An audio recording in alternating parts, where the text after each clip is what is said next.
Hello horror addicts, कैसे हैं आप सब। आज मैं फिर से हाजिर हूँ एक नई कहानी के साथ। एंजॉय। वैसे तो शायद हम सभी ने कभी न कभी कुलधरा का नाम सुना या पढ़ा ही है, पर क्या आप जानते हैं इस कुलधरा गांव में खास क्या है। राजस्थान के थार मरुस्थल में एक गांव है जो अपने इतिहास और परालौकिक गतिविधियों के लिए प्रसिद्ध है। यह गांव है कुलधरा, जहां लगभग 200 साल पहले एक समृद्ध और शिक्षित समुदाय के लोगों ने अचानक अपने घरों को छोड़ दिया और कभी वापस नहीं आए।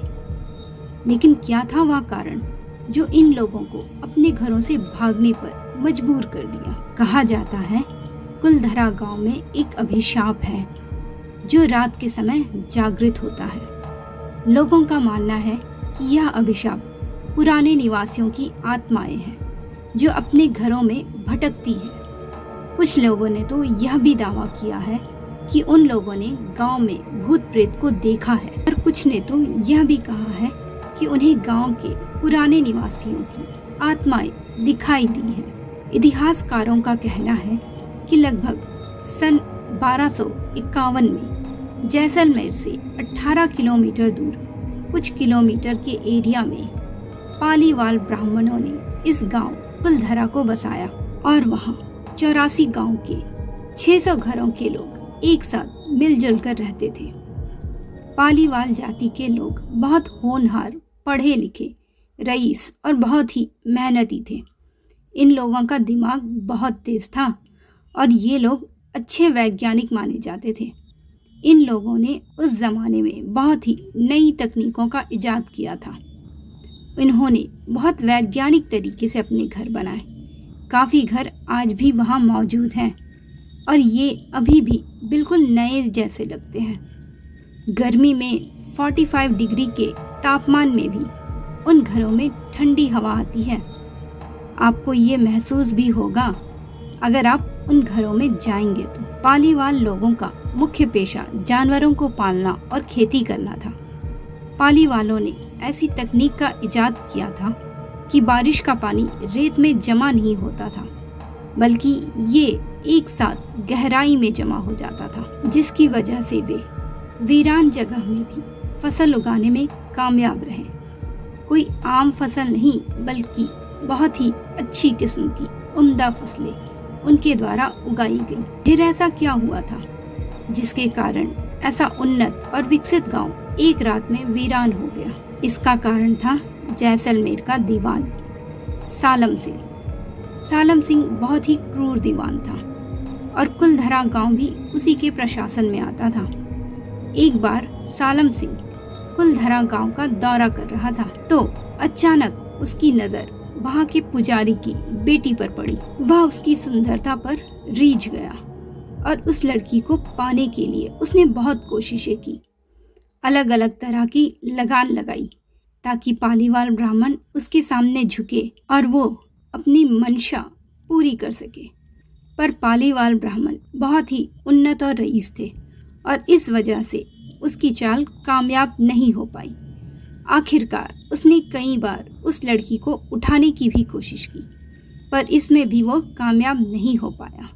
और अंत में जब उसे कोई भी कामयाबी हासिल नहीं हुई तो उसने सीधे उस गांव में संदेशा भिजवा दिया कि अगले पूर्णमासी की रात तक उस लड़की को सालम सिंह की हवेली तक भिजवा नहीं दिया तो उस गांव पर आक्रमण कर देगा। यह सुनकर पालीवाल गांव के लोग बहुत ही परेशान हो गए और उनकी समझ में नहीं आ रहा था कि क्या करें, क्योंकि पूर्णमासी की रात आने में कुछ ही दिन का समय बचा था। हर आदमी अपने अपने तरीके से सुझाव दे रहा था, पर इन सुझावों को विचार करने का वक्त उनके पास था नहीं। इसके बाद गांव में पंचायत बुलाने का निर्णय लिया गया। उसी दिन सारे 84 गांव के लोग एक मंदिर में इकट्ठा हुए। सभी ने वहां मिलकर अपना अपना सुझाव दिया। किसी ने कहा कि हम सभी लोग साथ मिलकर इस मुसीबत का सामना करेंगे, लेकिन वो कुछ हजार लोग इतनी बड़ी सेना का सामना नहीं कर सकते थे।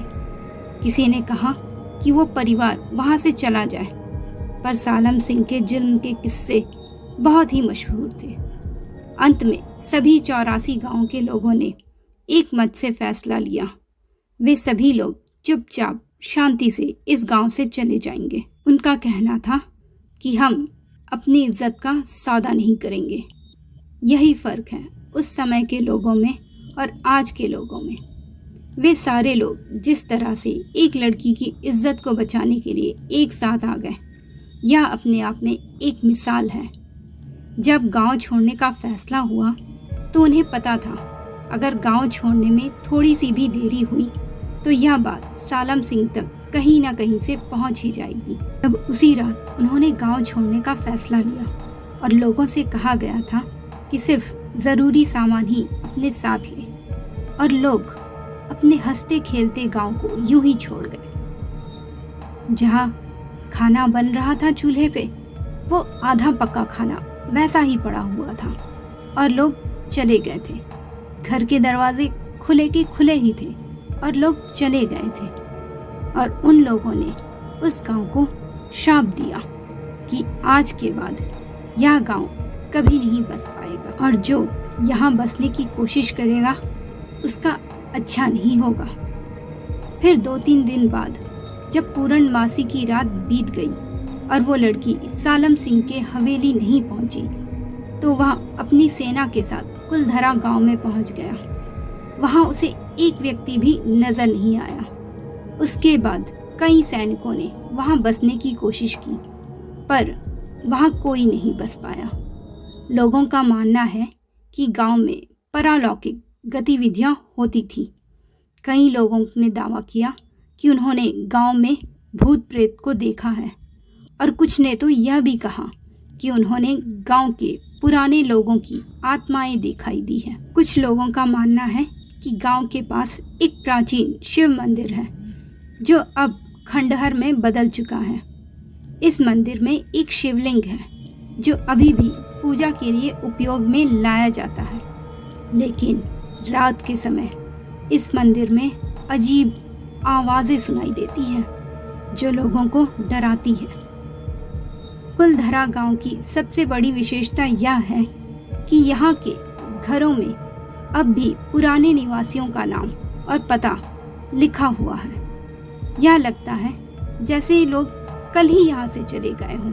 गांव के बीच में एक बड़ा चौक है जहाँ पर एक पुराना कुआं है। कहा जाता है कि इस कुएं में एक आत्मा रहती है जो रात के समय आवाज़ें करती है। मई 2013 में दिल्ली से भूत प्रेत व आत्माओं का रिसर्च करने वाली एक पैरानॉर्मल सोसाइटी की टीम ने कुलधरा गांव में रात बिताई। टीम ने माना कि यहाँ कुछ न कुछ असामान्य ज़रूर है। शाम के वक्त उनका ड्रोन कैमरा आसमान से गांव की तस्वीरें ले रहा था, लेकिन उस बावड़ी के ऊपर आते ही वो कैमरा हवा में गोते लगाता हुआ ज़मीन पर आ गिरा, जैसे कोई था जिसे वो कैमरा मंजूर न हो। ये सच है कि कुलधरा से हजारों परिवारों का पलायन हुआ।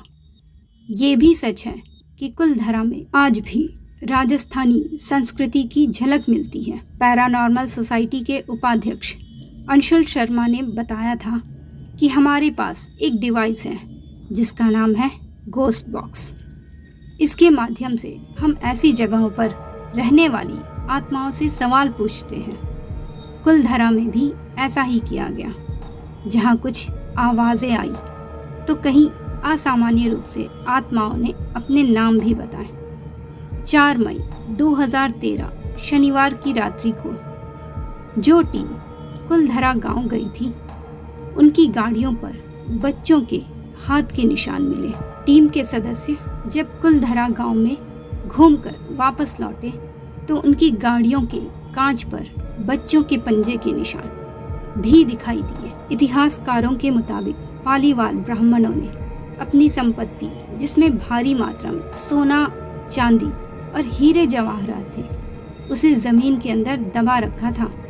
यही वजह है कि जो कोई भी यहाँ आता है वह जगह जगह खुदाई करने लग जाता है, इस उम्मीद से कि शायद वह सोना उनके हाथ लग जाए। यह गांव आज भी जगह जगह से खुदा हुआ मिलता है।